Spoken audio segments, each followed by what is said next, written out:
Hi everyone, welcome to SRK economy. నేను మీ Ravikumar sir, economy faculty. ఈ రోజు క్లాస్ లో తెలంగాణ రాష్ట్ర నూతన ప్రభుత్వ పథకాలు అనే టాపిక్ మీద సెకండ్ వీడియో చేయడం జరుగుతుంది. అది ఏంటి అంటే 6 గ్యారంటీల అభయ హస్తము అనే పథకం గురించి మనం పరిశీలన చేయాలి. ప్రీవియస్ క్లాస్ లో ఆల్రెడీ ఈ 6 గ్యారంటీలు అనేవి ఏమున్నాయని మనం చూసాం. ఏంటి అంటే నెంబర్ 1 మహాలక్ష్మి పథకం అని, 2 రైతు భరోసా, 3 గృహజ్యోతి, 4 ఇందిరమ్మ ఇండ్లు, 5 యువ వికాసము, 6 చేయూత పథకాలు అని చెప్పేసి 6 పథకాలను 6 గ్యారంటీలతో అభయహస్తంగా సోనియా గాంధీ గారు రంగారెడ్డి జిల్లా తుక్కుగూడెం విలేజ్ లో 17/9/2023న ఈ యొక్క పథకాన్ని ప్రకటించడం జరిగింది. మరి ఈ 6 గ్యారంటీలలో ఉప పథకాలను కూడా చూడాలి. మనకు వెరీ వెరీ ఇంపార్టెంట్ అన్నమాట.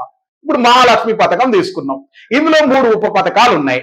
నెంబర్ 1 మహాలక్ష్మి పథకంలో మహిళలకు ప్రతి నెల 2500 రూపాయలు చెల్లించే విధంగా ఇది ఒక ఉప పథకం. నెంబర్ 2 500 రూపాయలకే గ్యాస్ సిలిండర్.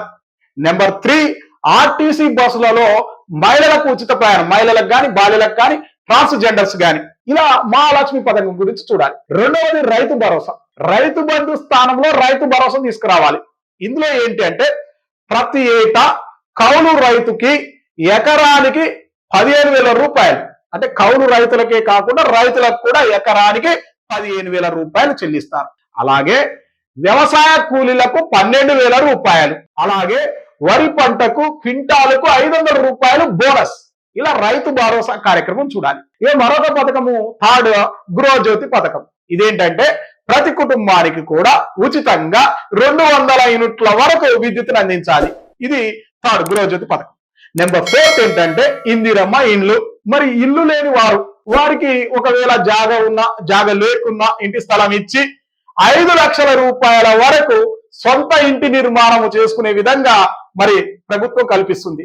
అలాగే అదనంగా ఎస్సీ ఎస్టీలు అయితే 1 లక్ష రూపాయలు అదనంగా ఇచ్చి 6 లక్షల రూపాయల వరకు ఇల్లు లేని వారికి మరి ఇల్లు కట్టించేది ఈ యొక్క ఇందిరమ్మ ఇల్లు పథకం. మరొక పథకం ఏంటి అంటే యువ వికాసము. ఏంటి యువ వికాసం అంటే విద్యార్థులకు సంబంధించిన పథకం. అంటే విద్య కోసము విద్యార్థులకు 5 లక్షల రూపాయల వరకు విద్యా భరోసా కార్డును అందించే పథకం. ఇక మరొకటి ఏంటి అంటే ప్రతి మండలంలో కూడా తెలంగాణ పబ్లిక్ స్కూల్స్ ఏర్పాటు చేస్తారు. ఇది యువ వికాసంలో భాగం. ఇక మరొక 6th స్కీమ్ ఏంటంటే చేయూత. చేయూత పథకంలో పెన్షన్స్ కు సంబంధించి చూస్తే వృద్ధులకు నెలకు 4,000 రూపాయలు, అలాగే వికలాంగులకు 6,000 రూపాయలు అందించే పథకం. దీనితో పాటుగా మరొక ఉప పథకం వెరీ వెరీ ఇంపార్టెంట్ అంటే రాజీవ్ ఆరోగ్యశ్రీ పథకం. అంటే ఆరోగ్య బీమాలో గతంలో 5 లక్షలు ఉండే, దీన్ని ఏం చేశారంటే 10 లక్షల రూపాయలకు పెంచడం జరిగింది. దీనికి ఎలాంటి రేషన్ కార్డు అవసరం లేదని చెప్పేసి తెలంగాణ ప్రభుత్వం ప్రకటించింది. ఈ పథకాల గురించి మనం అప్డేట్స్ తో చదవాలన్నమాట.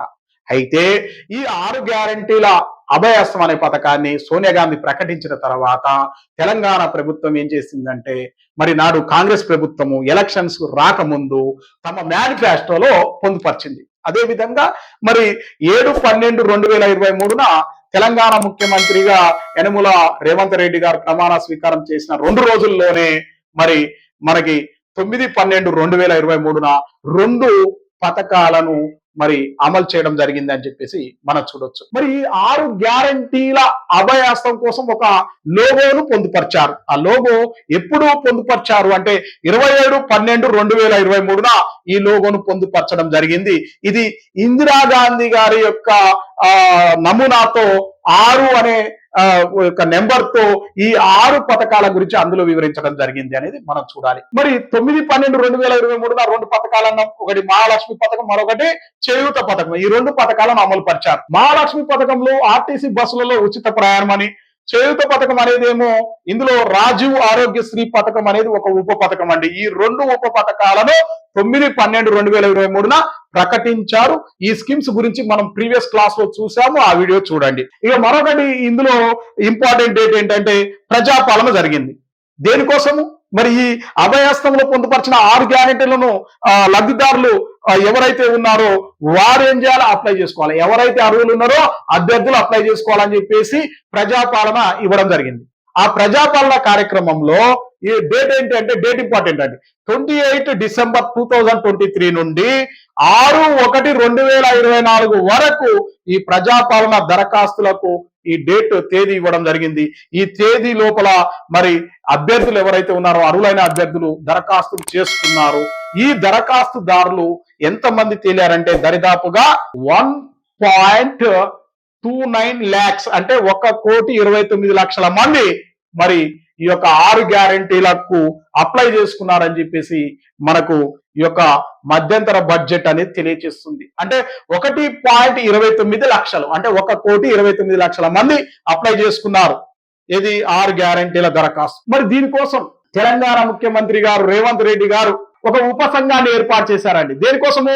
6 గ్యారంటీల దరఖాస్తుల పరిశీలన కోసము మంత్రివర్గ ఉపసంఘాన్ని ఏర్పాటు చేశారు ముఖ్యమంత్రి గారు. ఏంటి అందులో మరి ఉన్న సభ్యులు ఎవరు, దీనికి కోఆర్డినేటర్ గా చైర్మన్ గా పనిచేసిన వారు ఎవరు అనేది పరిశీలిస్తే ఈ మంత్రివర్గంలో ఉపసంఘంలో 3 సభ్యులండి. 3 సభ్యులు కంపల్సరీ తెలవాలి. ఈ 3 సభ్యుల్లో మరి ఏ డేట్ నా 8/1/2024 డేట్ ఇంపార్టెంట్. 8/1/2024 ముఖ్యమంత్రి గారు 6 గ్యారంటీల దరఖాస్తుల పరిశీలన కోసం మంత్రివర్గ ఉపసంఘాన్ని ఏర్పాటు చేస్తే దానికి చైర్మన్ గా మల్లు భట్టి విక్రమార్క గారు ఉన్నారు. ఈయన ఉప ముఖ్యమంత్రి మరియు ఆర్థిక మంత్రి. రెండవ వ్యక్తి పొంగులేటి శ్రీనివాస్ రెడ్డి, ఈయన ఎవరు? రెవెన్యూ మంత్రి మరియు పౌర సరఫరాల మంత్రి.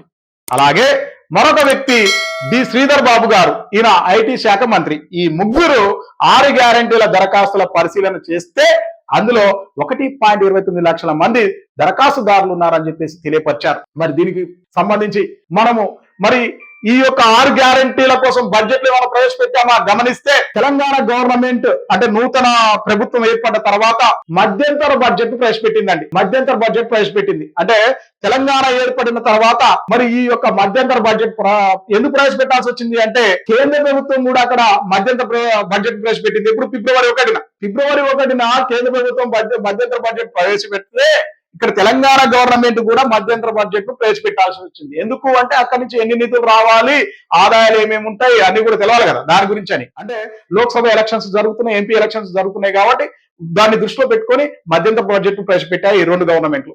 అయితే ఈ యొక్క ఎలక్షన్స్ కంప్లీట్ కావడమే పూర్తి బడ్జెట్ ను ప్రవేశపెడతారు. వాటి గురించి మనం తర్వాత చూడొచ్చు.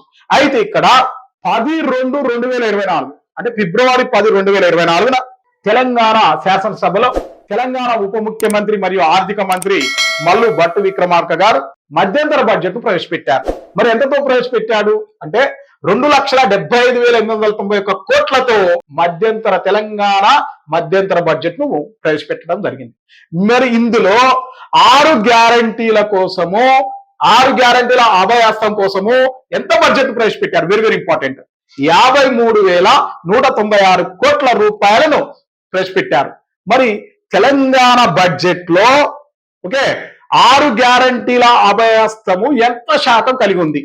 19.28% కలిగి ఉందండి. వెరీ వెరీ ఇంపార్టెంట్ అండి, ఇది గమనించాలి. మరి ఇలా మనం చూసాము. మరొక పథకం చూద్దాం. ఆల్రెడీ మనం ప్రీవియస్ లో మహాలక్ష్మి పథకంలో ఆర్టీసీ బస్సులలో ఉచిత ప్రయాణ పథకం, చేయూత పథకం, రాజీవ్ ఆరోగ్యశ్రీ పథకం గురించి మనం చెప్పడం జరిగింది. అది చూడండి. నెక్స్ట్ ఇప్పుడు మనం ఏం చూద్దామంటే మహాలక్ష్మి పథకంలో మరొక ఉప పథకం 500 రూపాయలకు గ్యాస్ సిలిండర్ గురించి చూద్దాం. మరి 500 రూపాయలకే గ్యాస్ సిలిండర్ అంటున్నాం. ఏంటి దీని విధి విధానాలు ఏంటి? దీనికి ఏమైనా జీవో విడుదల చేశారా? గతంలో ఆర్టీసీ బస్సుల్లో ఉచిత ప్రయాణం అన్నప్పుడు జీవో నెంబర్ 47 రిలీజ్ చేశారు. అలాగే ఇక్కడ జీవో నెంబర్ 2 మనం చూసినట్లయితే జీవో నెంబర్ 2ను 27 ఫిబ్రవరి 2024 రిలీజ్ చేయడం జరిగింది. అలాగే ఈ యొక్క మహాలక్ష్మి 500 రూపాయల గ్యాస్ సిలిండర్ పథకాన్ని కూడా అదే రోజు 27/2/2024 తెలంగాణ ముఖ్యమంత్రి యనుమల రేవంత్ రెడ్డి గారు ప్రకటించడం జరిగింది ఈ పథకాన్ని అనేది మనం చూడొచ్చు. మరి దీనికి సంబంధించి అర్హతకు సంబంధించిన 3 ప్రమాణాలను విడుదల చేశారు. ఏంటి ఆ 3 ప్రమాణాలు? కంపల్సరీ ప్రతి దగ్గర అంటే ప్రతి ఒక్కరు కూడా దీనికి అర్హులు కావాలంటే తెల్ల రేషన్ కార్డు ఉండాలండి, వైట్ రేషన్ కార్డు ఉండాలి. ఒక కుటుంబం వైట్ రేషన్ కార్డు ఉన్నట్లయితేనే ఈ గ్యాస్ సిలిండర్ కు అర్హులు. ఒకవేళ వైట్ రేషన్ కార్డులో మరి ఒక 10 మెంబర్స్ ఉన్నారు, గ్యాస్ కనెక్షన్లు చాలా ఉన్నాయి, మరి అందరికి ఇస్తారా అంటే అందరికి ఇవ్వరండి.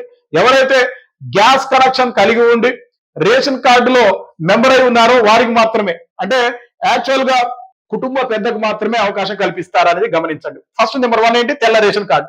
నెంబర్ 2, కంపల్సరీ వినియోగంలో గ్యాస్ కనెక్షన్ ఉండాలి. గ్యాస్ కనెక్షన్ వినియోగంలో ఉన్న వారికే. నేను కొత్తగా అప్లై చేసుకుంటున్నా అంటే ఇవ్వరు.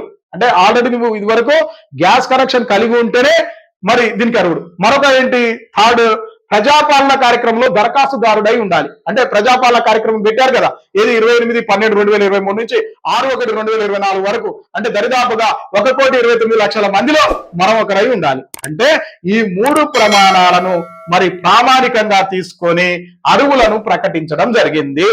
ఎవరు ప్రకటిస్తారు అర్హులను? అసలు వీళ్ళ యొక్క వ్యవహారాలను ఎవరు రిలీజ్ చేస్తారు అంటే ప్రజాపాలన పోర్టల్ ద్వారా సివిల్ సప్లై డిపార్ట్మెంట్ వారు సబ్సిడీ లబ్ధిదారులను విడుదల చేశారు అనేది మనం చూడాలి. మరి దీనికి సంబంధించి ఒక సిలిండర్ ను అంటే ఒక వినియోగదారుడికి ఏడాదికి ఎన్ని సబ్సిడీ సిలిండర్లు ఇవ్వాలి? మరి దీనికి ఏమైనా క్రైటీరియా తీసుకున్నారా అంటే గత 3 సంవత్సరాలు వినియోగించిన సిలిండర్లను పరిగణలోకి తీసుకొని దీని సగటు ఆధారంగా 8 సిలిండర్లను గుర్తించారు. అంటే ఇప్పుడు ఏడాదికి ఎన్ని సిలిండర్లు ఇస్తారు? 8 సిలిండర్లు మాత్రమే ఇస్తారండి.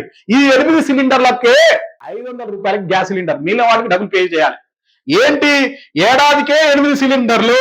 మరి దీనికి ప్రభుత్వము ఎంత ఖర్చు చేస్తుంది అంటే ఏడాదికి 855 కోట్ల రూపాయలను ఖర్చు చేస్తుంది. మరి దీనికి గమనిస్తే వినియోగదారుడు తాము టోటల్ గా ఫస్ట్ గ్యాస్ సిలిండర్ తీసుకోవాలనుకో, 1000 రూపాయలు గ్యాస్ సిలిండర్ ఉంది, దానికి మొత్తం టోటల్ పేమెంట్ చేయాలండి. ఆయిల్ కంపెనీలకు టోటల్ గా 1000 రూపాయలు అంటే 1000 రూపాయలు పే చేయాల్సిందే. పే చేసిన తర్వాత వాళ్ళు ఏం చేస్తారు, ఆయిల్ కంపెనీలు వాళ్ళు నేషనల్ పేమెంట్ పోర్టల్ ద్వారా విత్ ఇన్ 2 days లో అంటే 48 గంటల్లో వినియోగదారుడికి సంబంధించిన అకౌంట్ లో మొత్తం అమౌంట్ బదిలీ అయ్యేటని చూస్తారు. మొత్తం అంటే ఎట్లా అంటే ఓన్లీ సబ్సిడీ అమౌంట్ అండి. 500 రూపాయలు గ్యాస్ సిలిండర్ కు కట్ చేసుకొని మిగిలిన అమౌంట్ మొత్తం కూడా మరి ఆ సబ్సిడీ అమౌంట్ అనేది వారి అకౌంట్ లో జమ అయ్యేటట్టు చూస్తారనమాట. ఇలా మనం చూడొచ్చు. మరి ఈ 500 రూపాయల గ్యాస్ సిలిండర్ పథకము ఎవరి పర్యవేక్షణలో ఈ పథకం అమల్లో ఉంటుంది అన్నప్పుడు వెరీ వెరీ ఇంపార్టెంట్, జిల్లా కలెక్టర్ ఆధీనంలో ఈ పథకం అమల్లో ఉంటుంది అనేది గమనించాలి. మరి దీనికి సంబంధించిన డేటా అంటే లబ్ధిదారుల సంఖ్యను సివిల్ సప్లై డిపార్ట్మెంట్ వారు సబ్సిడీ లబ్ధిదారులను విడుదల చేసింది. దీన్ని గమనిస్తే రాష్ట్ర వ్యాప్తంగా అసలు ఎంతమందికి గ్యాస్ కనెక్షన్లు ఉన్నాయి అనేది పరిశీలిస్తే 1.2 crores గ్యాస్ కనెక్షన్లు, అంటే 1,20,00,000 పైన గ్యాస్ కనెక్షన్లు ఉన్నాయని చెప్పేసి ఈ యొక్క మన యొక్క ఏది పౌర సరఫరాల శాఖ తెలియజేస్తుంది. మరి ఇందులో ఎంతమందికి వైట్ రేషన్ కార్డ్స్ ఉన్నాయి అంటే 89.99 లక్షల మందికి వైట్ రేషన్ కార్డ్స్ ఉన్నాయి. కానీ ఇందులో ఎంతమంది అర్హులు ఉన్నారు, ఏది ఈ పథకానికి 500 రూపాయల గ్యాస్ సిలిండర్ పథకానికి ఎంతమంది అర్హులు ఉన్నారు అంటే 39.5 lakhs, అంటే ఎంత, 39,50,884 మంది ఉన్నారు. ఇది వాళ్ళు ఇచ్చిన డేటా. దీని ప్రకారం పరిశీలిస్తే అత్యధికంగా లబ్ధిదారులున్న జిల్లాలేంటి, అత్యల్పంగా లబ్ధిదారులున్న జిల్లాలేంటి, ఇది చూడాలి. వెరీ వెరీ ఇంపార్టెంట్ అండి. అత్యధిక లబ్ధిదారులు ఏది 500 రూపాయల గ్యాస్ సిలిండర్లకు అత్యధిక లబ్ధిదారులు కలిగిన జిల్లాలు నెంబర్ 1 హైదరాబాద్. ఎందుకు, అత్యధిక జనాభా ఉంది కాబట్టి. నెంబర్ 1 హైదరాబాద్ ఎంత, 3.55 అంటే 3,55,153 మంది. మనం గుర్తుపెట్టుకునేటప్పుడు 3 lakhs గుర్తుపెట్టుకుంటే చాలు. సెకండ్ ప్లేస్ నల్గొండ జిల్లా ఎంత అంటే 2,22,938 మంది, 2.22 lakhs అని గుర్తుపెట్టుకుంటే చాలు. థర్డ్ ప్లేస్ ఖమ్మం 2.17 lakhs అంటే 2,17,631 మంది అనమాట ఖమ్మం. నెంబర్ 4 నిజామాబాద్ ఎంత అంటే 1,99,787. నెంబర్ 5 రంగారెడ్డి 1,74,717. ఈ క్రింది వారిలో ఇలా అడగడానికి ఆస్కారం ఉంది. ఈ క్రింది వారిలో 500 రూపాయల గ్యాస్ సిలిండర్లను గ్యాస్ సిలిండర్లు కలిగిన అత్యధిక జిల్లాలను వరుస క్రమంలో అమర్చండి అంటారు. కంపల్సరీ గుర్తుండాలి. 1, 2, 3, 4, 5 జిల్లాలు గుర్తుండాల్సిందే. అంటే number 1 Hyderabad, number 2 Nalgonda, number 3 Khammam, number 4 Nizamabad, number 5 Rangareddy. ఇది గుర్తుపెట్టుకోవాల్సిందే. ఇలా మనకి ఒక టాపిక్ చూడొచ్చు.